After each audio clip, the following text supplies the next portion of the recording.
Hi, everyone, and welcome back to another show. My name is Tyler, and I'm here with Matt, the founder of ORATS. ORATS is an options analytics platform built on top of over 15 years of historical options data. Our dashboard is integrated with Tradier, meaning you can research and discover trades on our platform and then seamlessly send them through to your Tradier brokerage account. Today on the show, we're going to show you how to manage your trades with alerts in the ORATS dashboard. Matt, do you want to get us started and share your screen? Certainly, thank you. So what we're talking about today, Tyler, is how to run a strategy that you have found through ORATS most likely. And what you can do is set up alerts to help you get in and get out. Obviously there are some automation services out there, but some people either don't like or the type of strategy doesn't warrant itself for that. So it's nice to have an alerting system to help you manage the strategies that you have out there, and that's what we want to talk about today.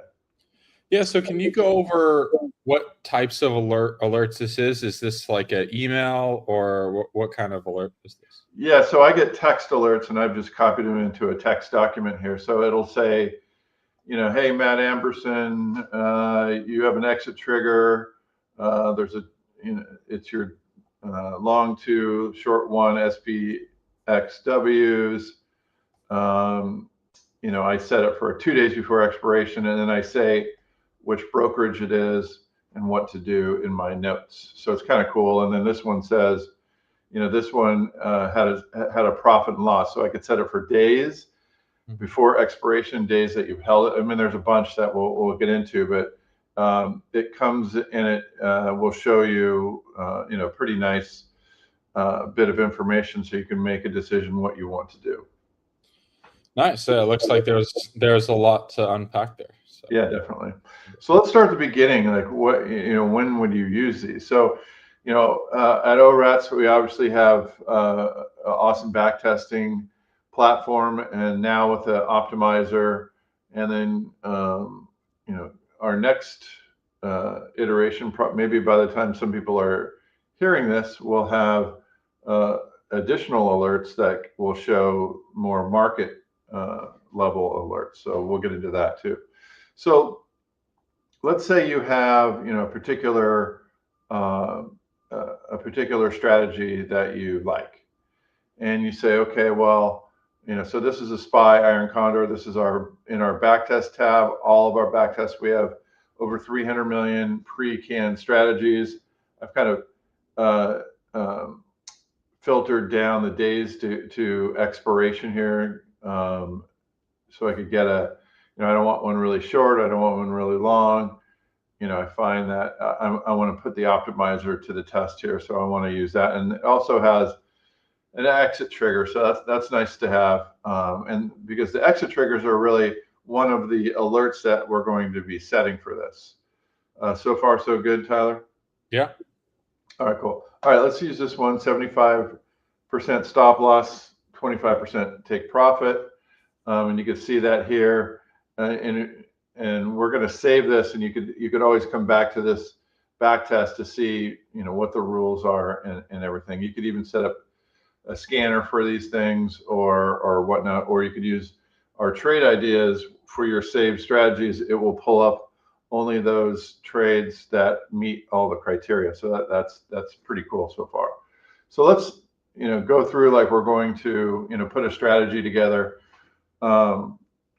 We have curated strategies, but this is how we set up the curated strategies. We go in to the back tester, we go in to the optimizer, and then we go in to the added data set. So what we're going to look for now is a good p-value that increases the average percent per day. You can barely see up here, it's 0.004% per day.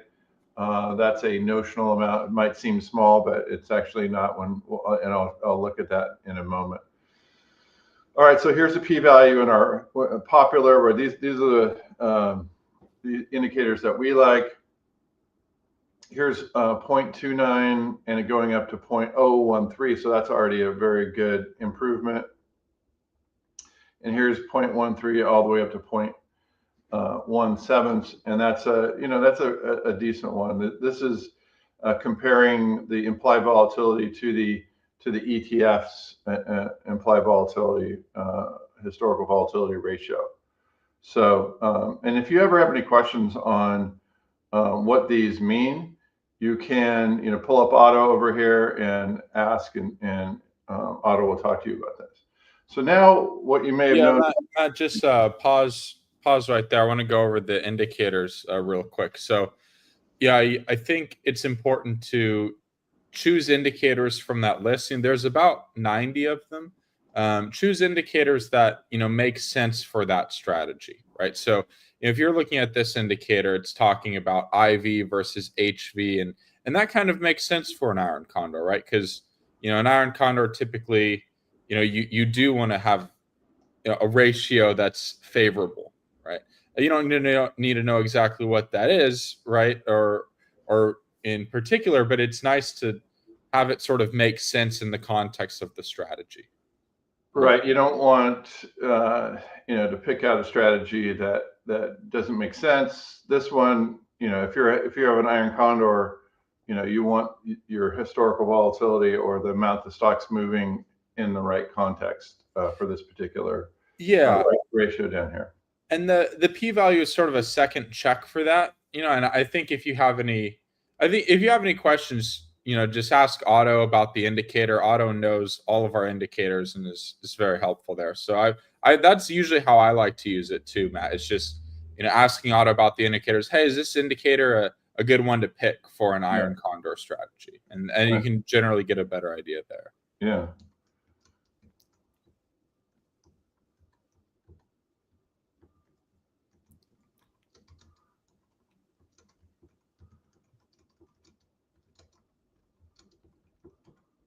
So we'll let Otto go. So I was going to explain what this graph is. So the gold line is the actual back test that we saw in the other screen, and the green line is the equity line for the back test, only trading on these green areas, which is when the ETF IV is versus the SMA is in a correct area.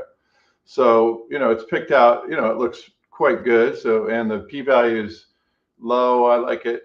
Some people like it at 5, 10. I like it anything less than 20. Otherwise, you don't find that many. And this already kind of looks good to me. So, and then Otto came back with a, good involved answer, saying what it is, why it's good for iron condor. So that this looks like a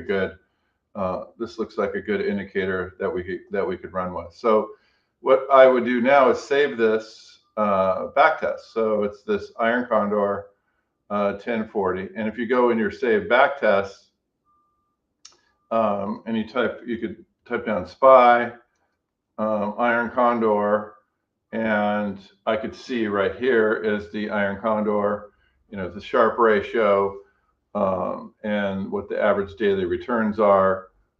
Interestingly, it's red. Do you want to explain what that means, Tyler?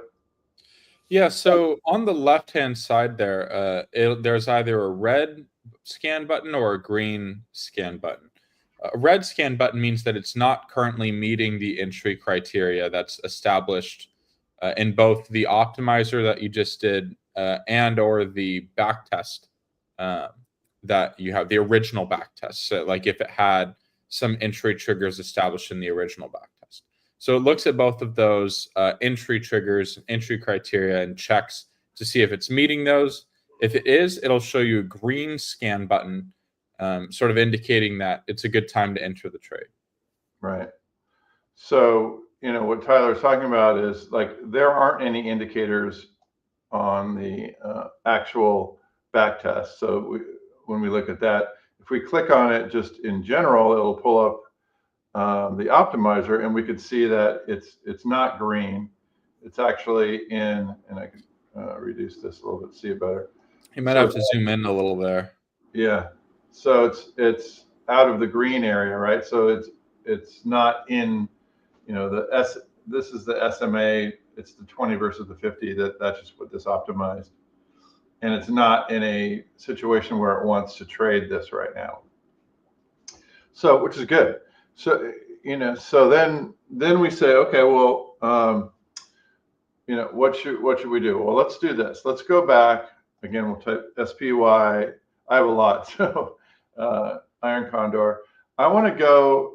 Let's just simulate a trade here. So I could scan for options here, and it sets up this entire back test criteria, brings it into our scanner right now, and then you could choose various rankings. Like I like to use forecast and risk reward pop. So this is my favorite in this particular. This happens every time. Strategy scan. So now, so we have paper trading. We have what price it is. This is the latest price. We know what the SMV is, so it looks reasonable. Maybe we could go down. I'll even go all the way there, and you create a force trade. And forcing it means it's going to fill.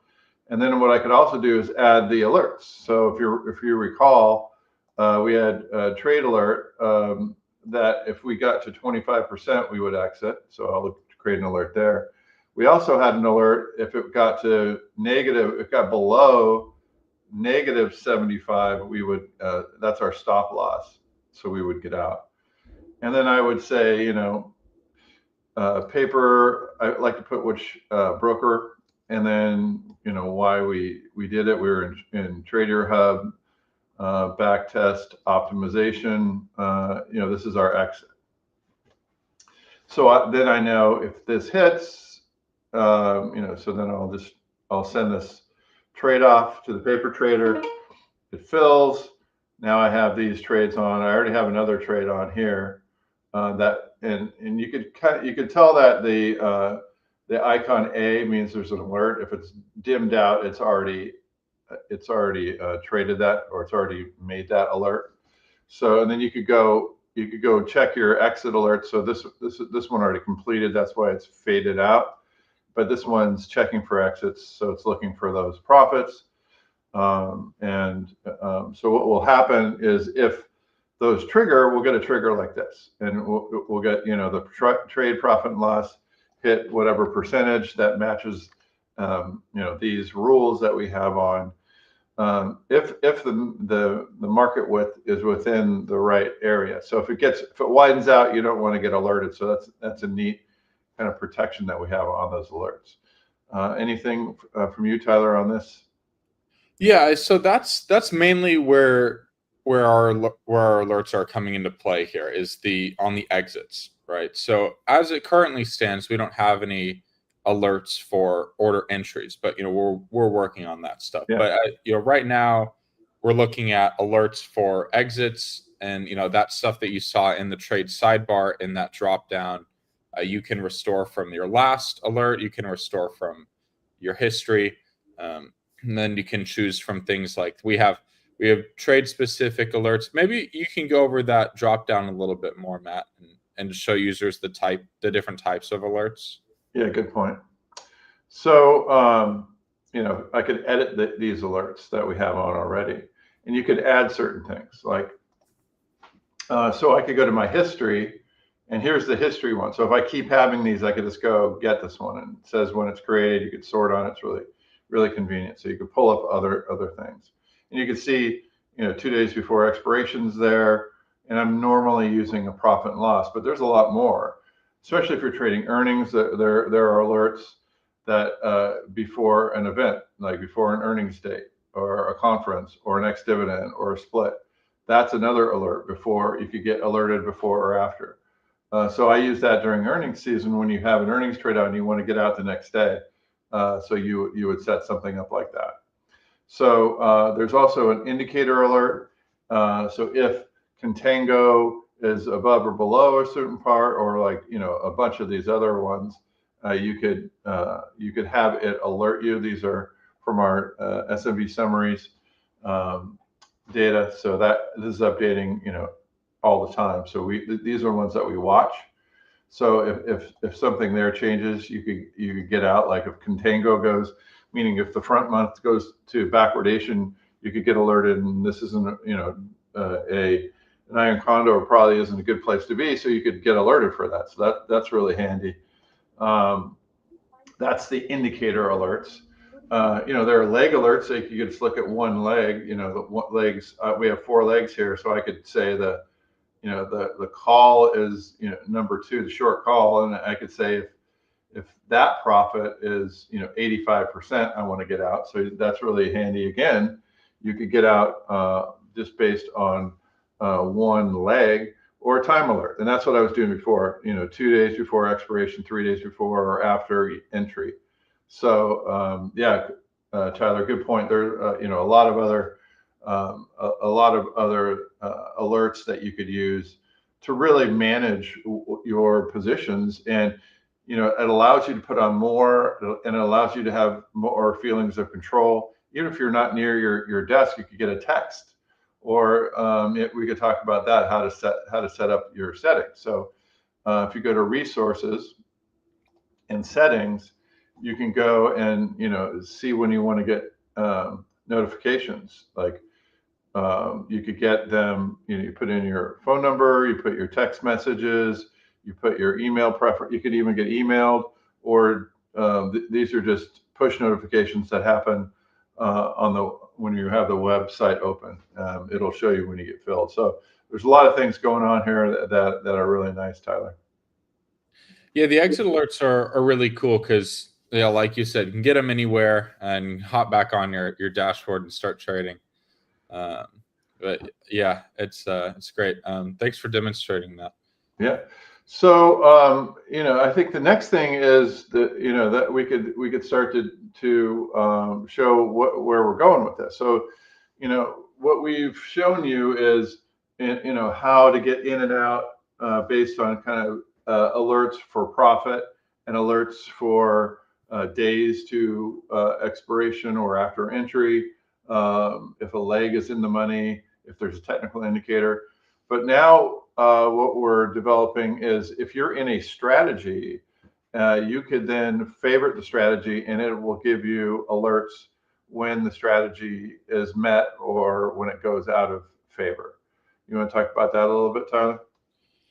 Yeah, so we're going to give you a little bit of insight into where we're going with the alerts, because we want to take it a step further. We have some great exit alerts, but with this new optimizer, we're presented with an opportunity to deliver a really great entry alerting system. So right here, Matt's pulled up the most recent version of the dashboard that we're working on internally. It has a favorites column on the left there, and the strategies that you like and favorite, you're going to be able to get entry alerts on. So the same way that we deliver exit alerts, will be able to deliver an entry alert to you. And that will be, a trade. It can be, or just like, this is time to enter this strategy. And that's going to be really cool, because you can, now just have entries and exits, and the whole system kind of starts coming into play. It's really going to make our optimizer pop, and it really going to make you'll get exit alerts on the optimizer indicators too, not just the trade indicators that you've set up in the sidebar. You'll get entry and exit indicators from the optimizer strategy. So that's going to be really cool. So it's almost like a set it and forget it, right? So it can send you alerts. So like I have a portfolio of strategies that I have favorited here, and I'm waiting. I'm in a lot of these, and I'm waiting for a lot more to come in. So these red ones are not in, so to speak. The criteria, the indicators that we talked about before, are not meeting the criteria. It's not green, if you remember back to the optimizer. So I'm waiting on these, and then when they trigger, I'll get an alert, and then I could go trade that trade for this particular alert.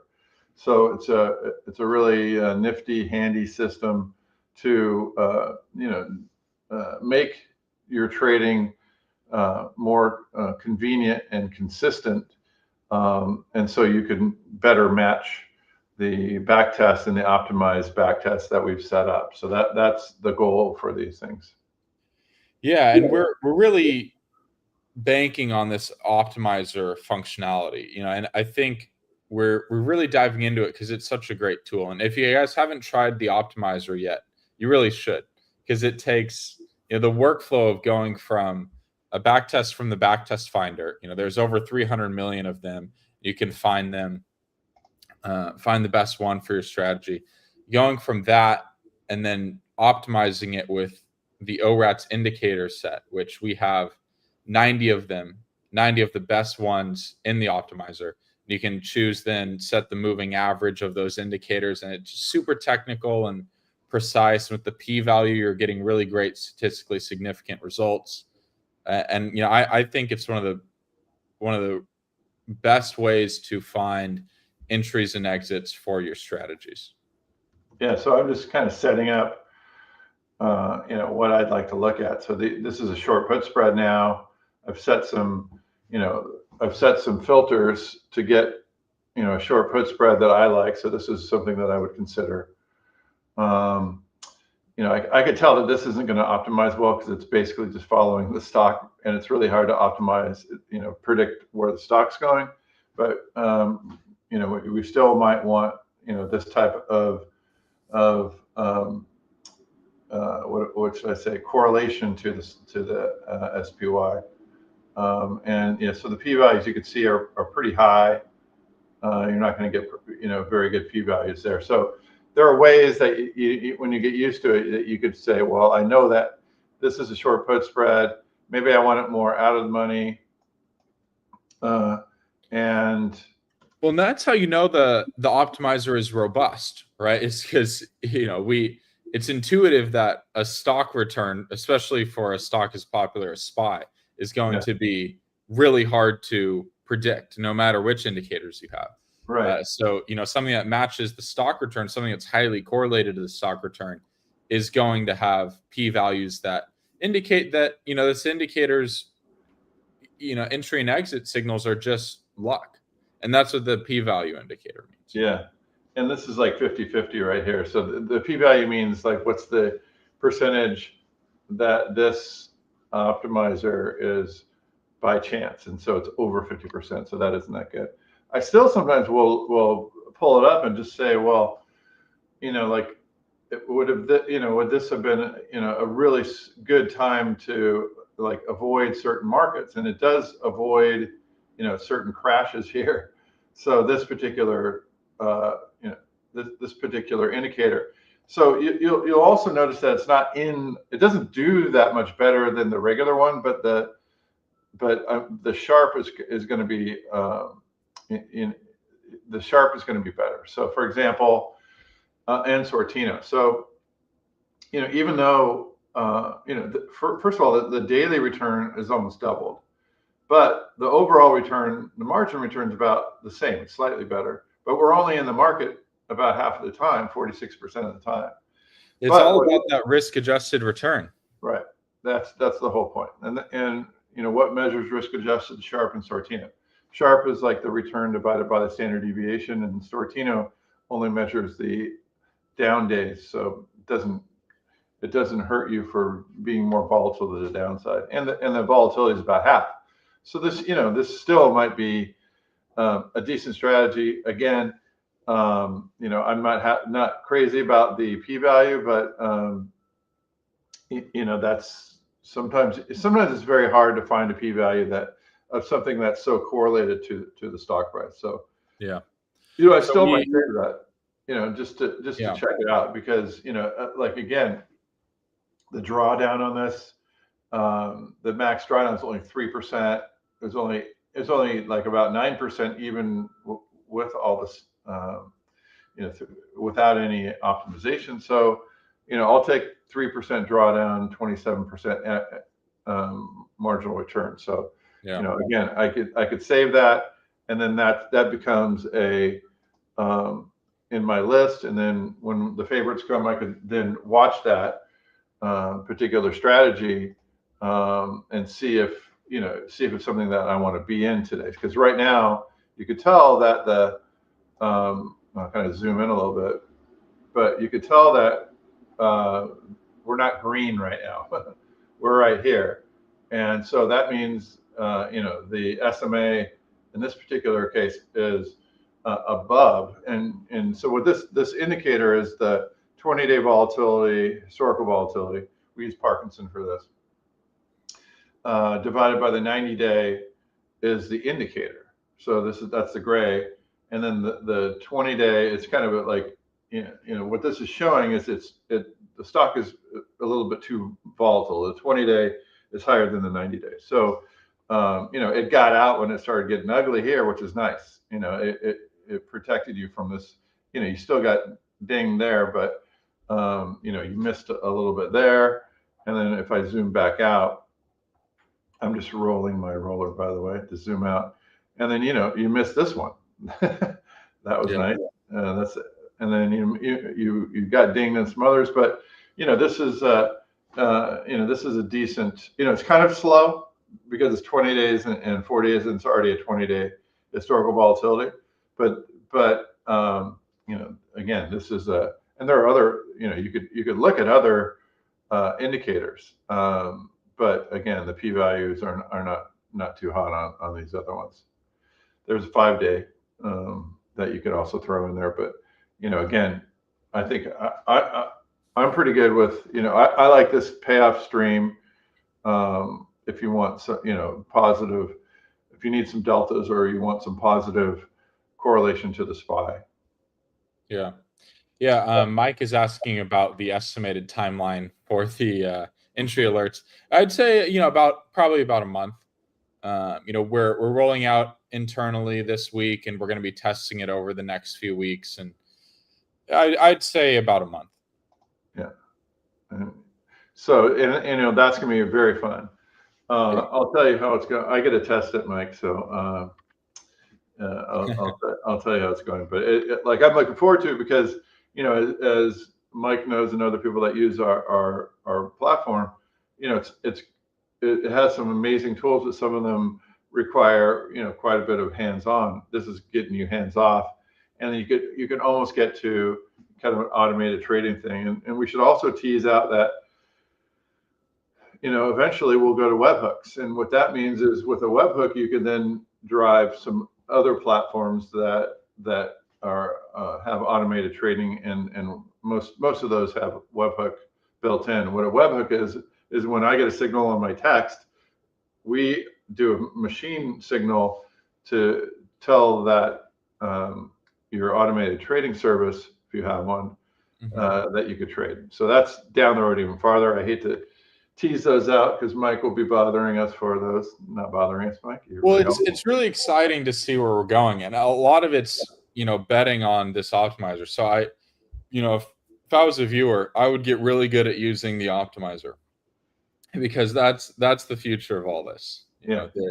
And we're going to be the optimizer. Yeah, and we're going to be providing. I mean, you've made it a lot faster, Tyler. So we're going to be providing, more curated strategies. So you could just, so you could look from an investing standpoint. You could look at, okay, what types of strategies do I want to have, and what types do I want to have together, and then you could run these, run your option strategies much more efficiently. I mean, some of the some knocks on even trading options is you have to be there looking at your screen, but with this stuff you don't need to as much. So we're moving our research towards that, and we how we are differentiated ORATS from other platforms is we have all these indicators. No one else has these quality indicators. I've focused on this since I was a trader on the floor of the SIBO in the 90s. So we've been developing these for a long time. So that's where we're going. I think that's the best way to trade.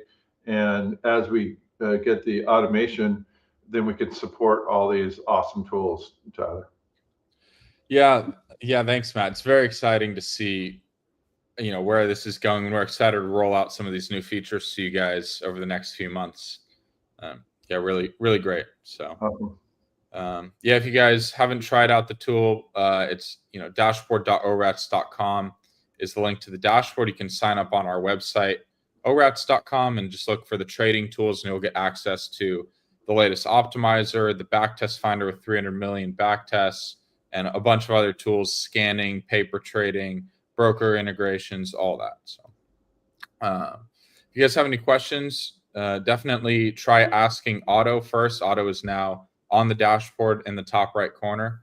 It can help with definitions of indicators, strategies, where the tools are, and help with your account. A lot of stuff like that. If you guys have any more questions, you can ask in the community, leave a comment on the YouTube, or email support@orats.com. We're excited for you guys to try out all these new things that we just released in the dashboard, and we welcome your feedback. Thanks, Matt, for another show, and thank you, Trader, for hosting us. We'll see you guys again next week. Thanks, Tyler.